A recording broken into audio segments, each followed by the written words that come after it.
was a producer of the Years of Living Dangerously. I felt like in Bangladesh, like I really, for the first time in my life, saw the face of climate change. Seeing people who were living on the banks of rivers that were literally eroding in front of our eyes. Often we think about climate change as an issue that environmental people are concerned about. I think film is a critical tool in affecting change that can reduce the impacts of climate change. And I think also filmmakers have the task of showing people what the world could be like if they lived more sustainably, if they actually took action on climate change, and showing viewers what the world could be like if they don't.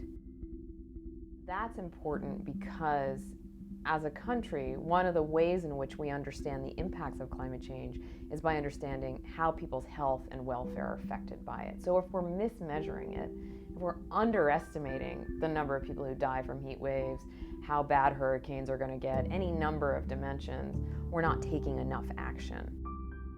And I think seeing is believing. If we can't see what the future will look like, either bad or good, we don't know, we don't believe it, we're not going to do anything. And so this is a task that we have as media makers, news makers, to show audiences what their world can be like. Story is always the key, right? You have to entertain the audience, you have to get them engaged.